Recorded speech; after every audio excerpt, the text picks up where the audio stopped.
or Vilodicum by Kanudaya Valala. Selected verses. Translated by Robert Butler. Read by Jenny Butler. Ramana Maharshi and Or Vilodicum. References to Or Vilodicum are scattered throughout the works, which record devotees' conversations with Sri Ramana and their reminiscences of him.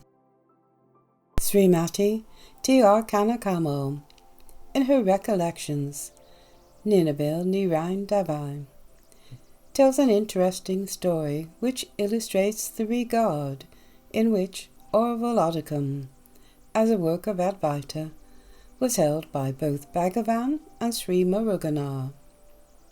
She tells how one day Muruganar was explaining the meaning of certain verses from Or Vilodicum to her in the presence of a visiting Swami from Kovilur Math.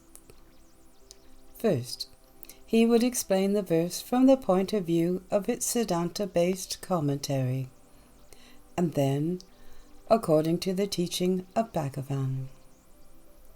At some point, the Swami interposed, asking whether the latter interpretation was from the point of view of Vedanta or Siddhanta.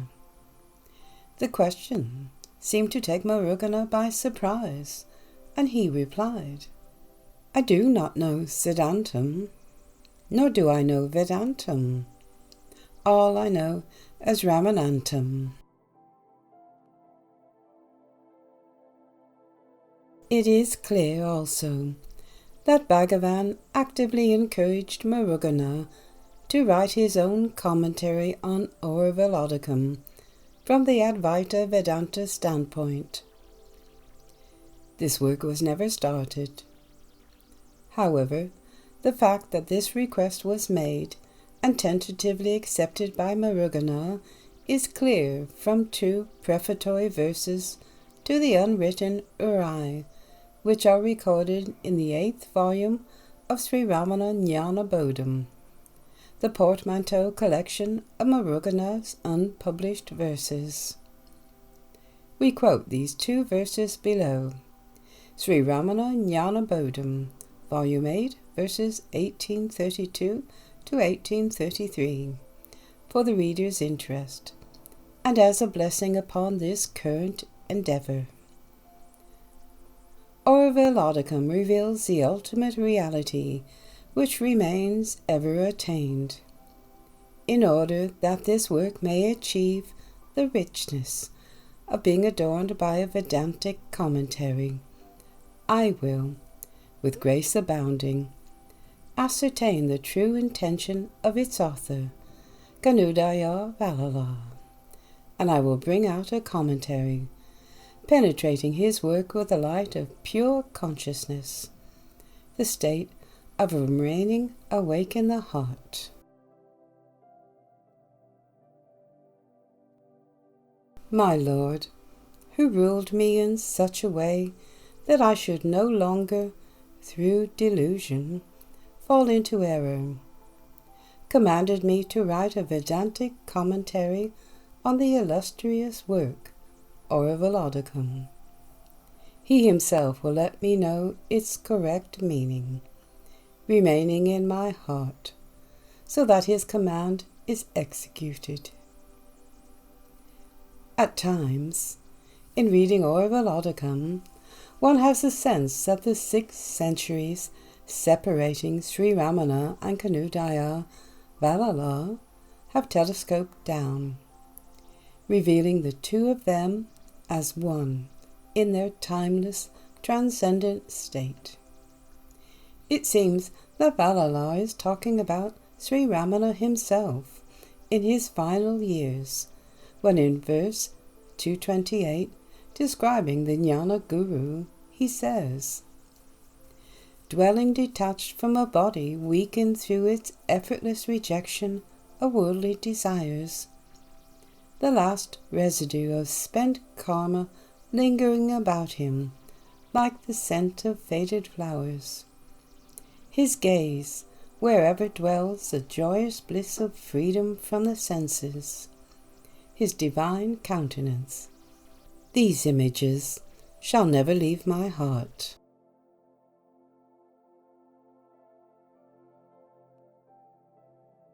The raised hand of him who pours forth his blissful compassion through the destruction of my personal self is the baton of truth, flourished to call a halt to the dance of the Vedas and Agamas. It is the crown upon the head of the mountain of the 6 chakras. It is the sun, rising to dispel the darkness which obscures my consciousness.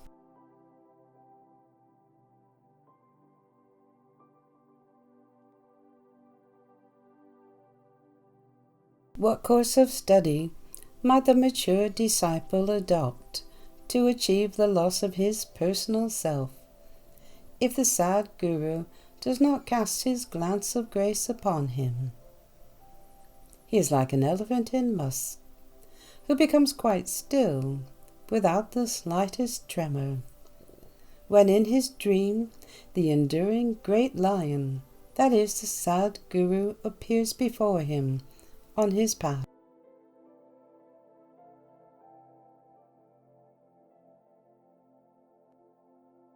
That Shivam, the self, is not known unto itself, nor does it know anything that is other than itself.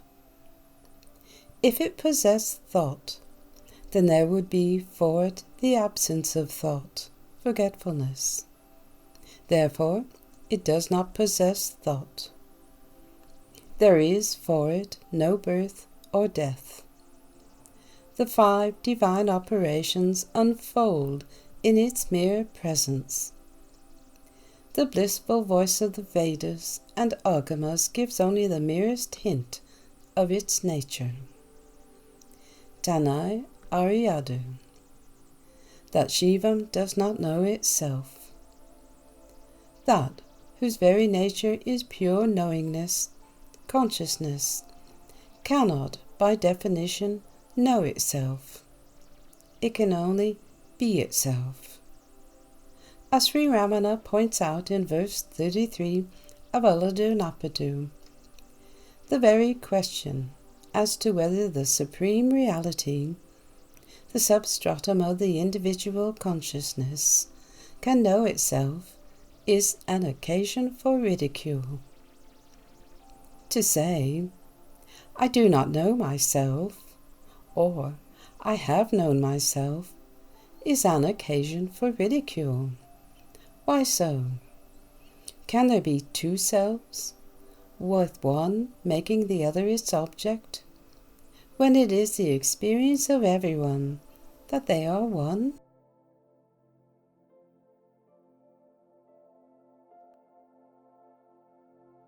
Veru unde tan ariadu. It does not know anything as existing separately from itself. By the same token, because Shivam contains and transcends all that is or ever could be, there cannot be anything separate from itself, which it knows or which knows it. Again, Sri Ramana makes a similar point in verse 12 of Aladunapadu.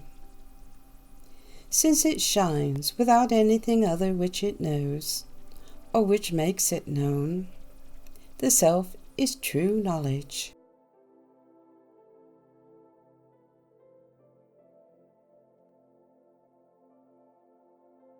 In those who, wearied by ritual activities, come to him asking for instruction, the illustrious one fosters the bliss of the self, so that they dwell in silence.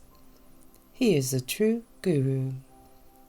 As for the rest, know that, in so far as they cause the slightest movement in the minds of their disciples, they will be like Brahma, the creator of worlds and the Lord of Death. When the mind arises, the world arises with it, and when the mind subsides, the world is no more. Therefore, the false teacher will be like Brahma, the creator of the worlds, insofar as his instruction causes movement in the minds of his disciples, and he will be like death, in that he condemns them to the repeated death and subsequent rebirth of the illusory mind-body complex, as the mind continually arises and subsides by turns at the prompting of the false guru's instructions.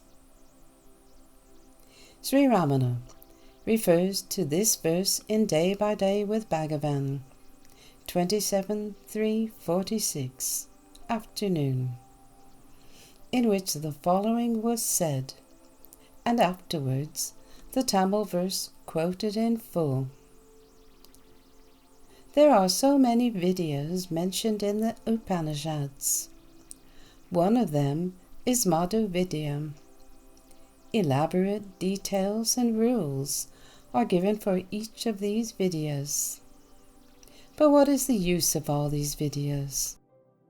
Still, we must note that there are some whose minds are so built that they can take interest only in such Vidyas. But the truth is, all karma of whatever kind will lead to fresh bondage.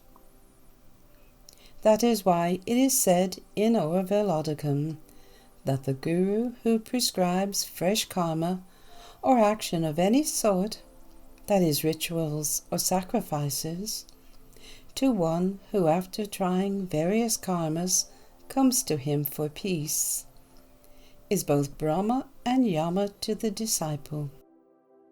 That is, he only creates fresh births and deaths.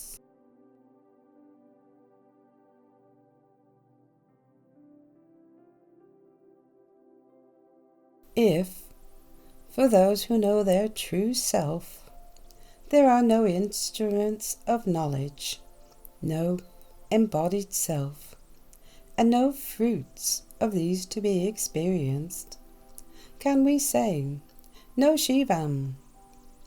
Like the gold which shines ever brighter on being refined, we will eliminate your personal consciousness, so that, as it is worn away, you remain as Shivam only.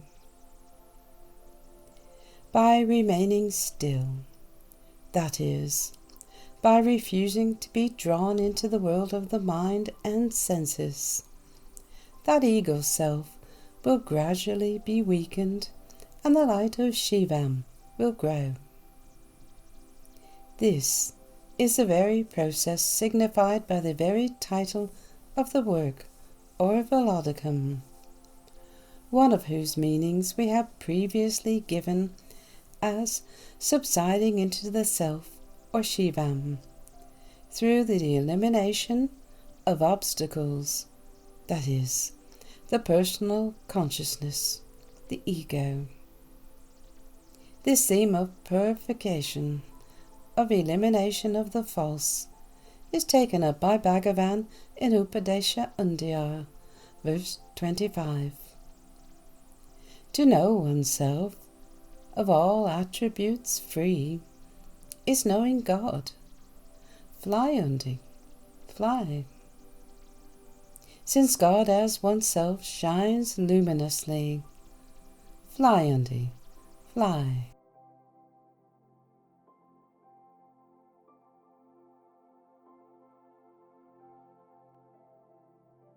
The knowledge of the Shiva Jnani does not know itself. It is like the eye of someone who is stripping away the husk of an immature plantain.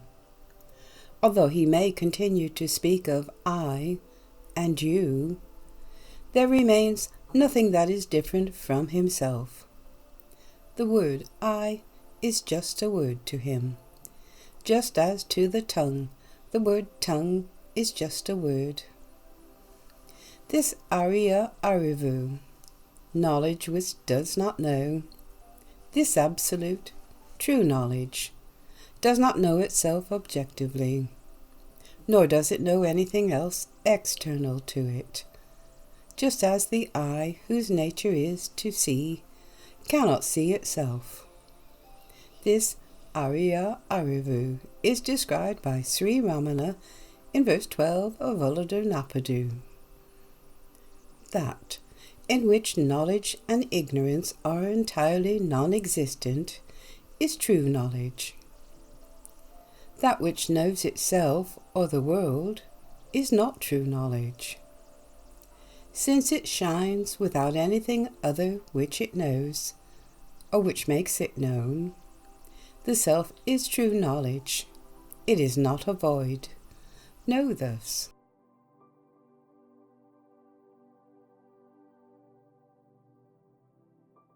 Since it is said in the Vedas and Agamas that all that one knows is not oneself, is it not evident that simply remaining still is to dwell as that is, the self, Brahman or Shivam?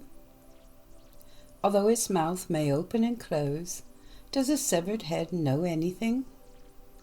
Ascertain the truth for yourself. Suma Irupu Adu Atonrado. Is it not evident that remaining still is to remain as that? Alternatively, splitting as Suma Irupadu I Tonrado, the meaning is it not evident that we should remain still as a self? Here we see the use of the phrase Suma Irupadu, remaining still, quiet, at peace, which has a very powerful meaning in Tamil.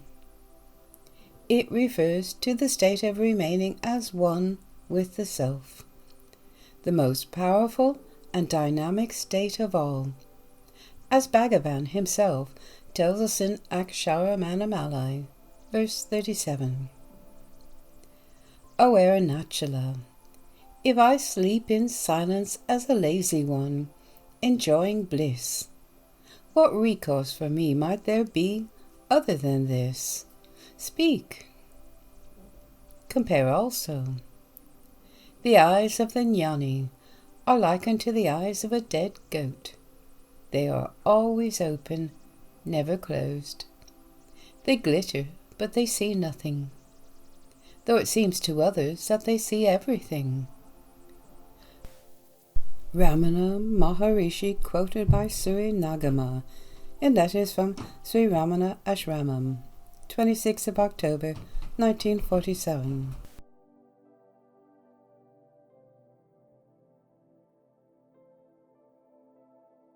When consciousness is without movement, that is the all-embracing fullness of reality.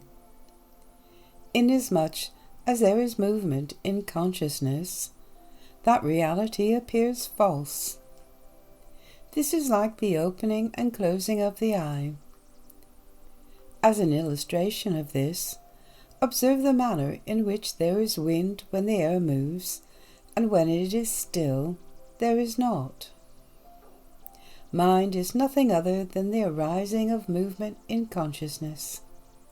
The first sentence drives home the meaning through its symmetrical structure.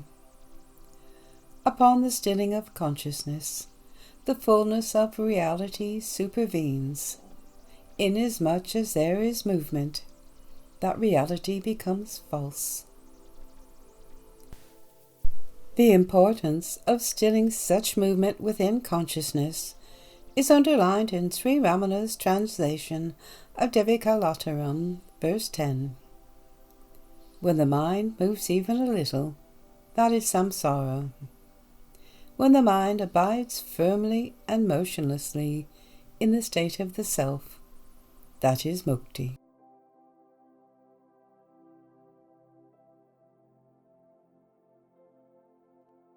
Upon the elimination of sound and the rest of the tattvas, when self, and other cease to be.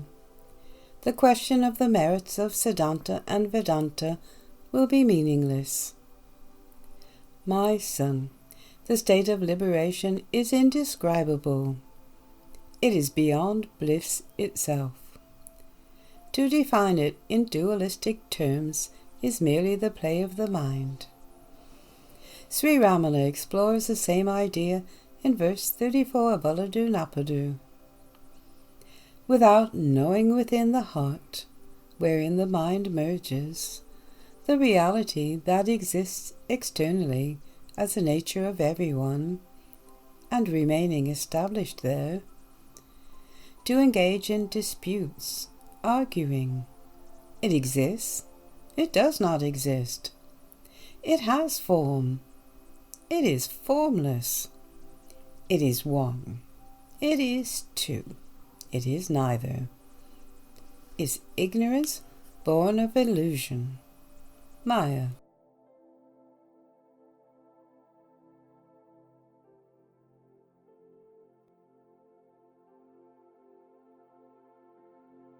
Those who dwell as knowledge upon the abolition of ignorance, who, upon the abolition of both knowledge and ignorance, do not know even that knowledge, and hence are not separate from the self, have attained absorption in true knowledge, jnana samadhi, through the loss of their personal self, and in that very instant are liberated whilst in the body, jivan muktas.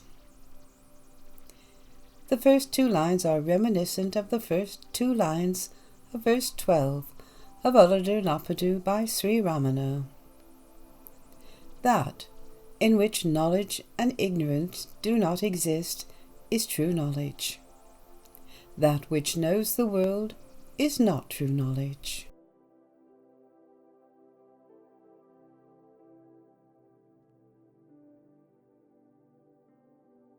Through his touch, thought, and glance, the Guru will drive out all the three malams, anavam, maya, and kanmam. Then, bestowing his wisdom through his word, he will remove the illusion of personal consciousness, which leads to involvement and karya and the other three paths, whereupon that personal consciousness will be no more. Parichitam, chintitam, patum, through his touch, thought, and glance. TCS states that the Guru, in touching the disciple with his hands and feet, is like a bird which uses its feathers to hatch out its eggs. In dwelling upon the disciple as his own divine form, he is like the turtle, which protects its eggs with its thoughts, and, in looking upon the disciple with his glance of grace, he is like the fish, which watches over its eggs with its eyes. It further states that all 6 forms of initiation are meant in this verse, yoga being considered to be included in thought, and Holy Scripture in word. Compare here verse 63 of Sri Ramana's Akshara and Murugan's Vritta Urai, detailed commentary, page 116. Arunachala, ruling over me, bestow your grace, making me ripe by looking upon me, thinking of me, and touching my body.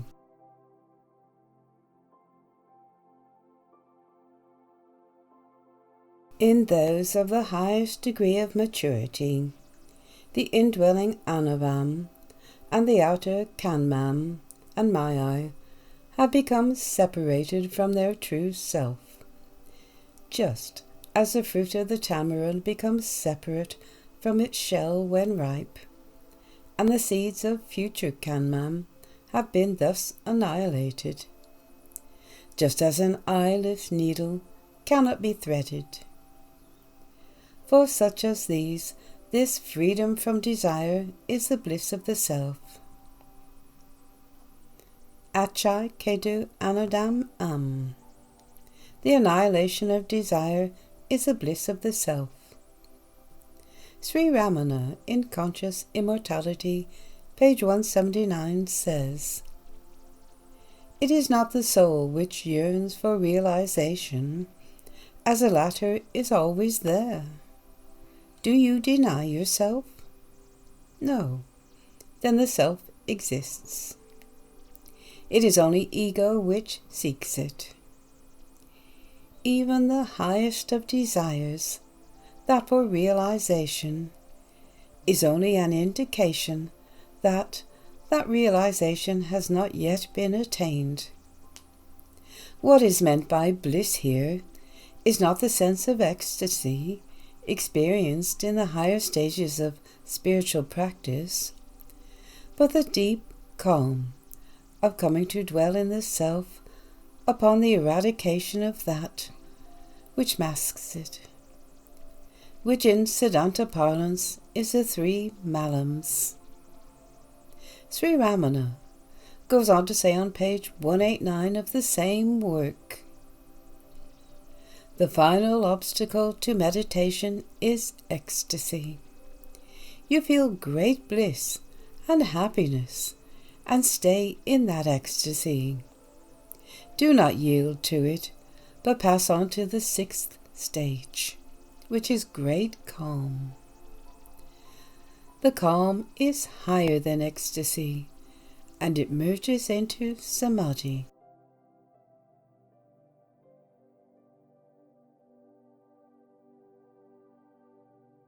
For those whose personal consciousness has been annihilated, what association with anything whatsoever remains? For them, the whole universe has been destroyed. Where might they go and hide?